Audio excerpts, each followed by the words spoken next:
Johnson after a visit to the Middle East and a chance to chat with our troops and to check some of their concerns over voting rights. We're happy to welcome Madam Secretary. Good morning. How are you? Good morning, Frank. I'm doing great. What a beautiful day. Indeed. This is, you prefer this Michigan weather, even if it's a little chilly, to what you had over there in Bahrain and Qatar and company. All right. This is refreshing. It got up to 122 degrees. It's a desert and sandy, and when the wind blows, it's kind of like what we see in Michigan is snow only. It's dust and sand that gets in your ears and eyes and every little crevice of everything. I'm sure it's a dry heat, though. So you know. It is, except when you get down to Bahrain, the humidity was about 80%. So even though it was 10 degrees, 12 degrees cooler, it felt a little hotter.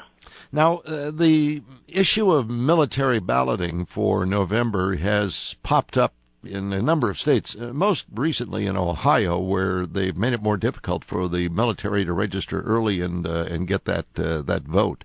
What are you finding among service members over there and their concerns about ease of voting, and what exactly were you doing to make it possible for them to cast their ballots while they serve our country? I went over there to see how their system works. We know how it works once it gets here, and to see if we can make it easier, faster, better, while protecting the security of every vote. And what I found was that these men and women, they're very brave. They're harsh conditions. They work 12 hours away. They were away from their families in these desert sandstorms. But they're very much patriots. Unfortunately, we don't have a very high percentage of them that are voting. So what is it?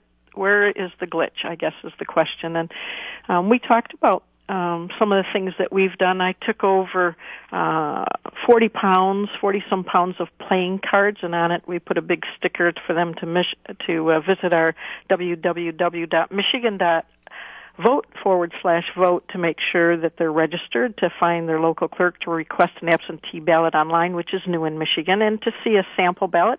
And we also have it so they can track it and see when their clerk got their request and when they sent it out. So I wanted to make sure they know that we've upgraded our system in Michigan substantially in the last few years. And they really appreciated that. They said how much it helped them. And, we have some of the same problems with our military that we do here in America, and that's that young people don't have a high percentage of voting, and that's despite that I send a postcard to every 18-year-old that says, happy birthday, but more importantly, please register to vote. Mm-hmm. The online registration, how many are taking advantage of that here in Michigan, and does that invite any possibility of fraud?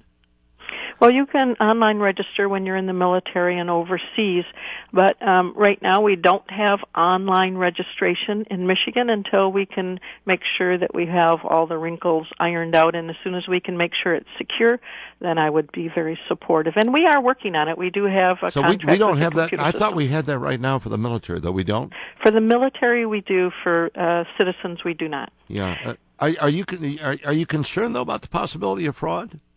Well, what I'd like to see, one of the things I learned over there, that every military personnel has something called a CAC card, and they carry it with them at all times. It's sort of like the new electronic dog tags, and it's very secure. They put it in a little reader on their computer. Everyone has one. They have a 6-digit PIN, and I really think that with the military, we would be able to allow them to request a ballot, which we do now electronically, but then fill it out and send it back with their CAC card or their military ID that has an encrypted chip on it. It's very secure. It's fairly new, and I think it would make it much easier for them. I think that's our goal, is that we need to continue to look at security, but we also need to look at convenience. When you're over there, you're working 12 hours a day. They're not inundated like we are because they don't get the newspapers and the radio stations like we do.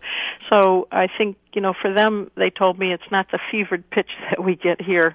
It's more like, oh, yeah, I need to go vote. But, historically, less than 30% of those serving in the military are voting, and we need to bring that up. After all, they're the ones that are fighting for our right to vote, our freedoms. Absolutely. Meantime, you are fighting to make sure that only those who are legitimate voters get to the polls, and there are those who are opposing you on that. I want to come back and talk about the citizen checkbox in Michigan and how many people are involved in that potential for non-citizens trying to vote here with Ruth Johnson, our Secretary of State, right now, 9:20.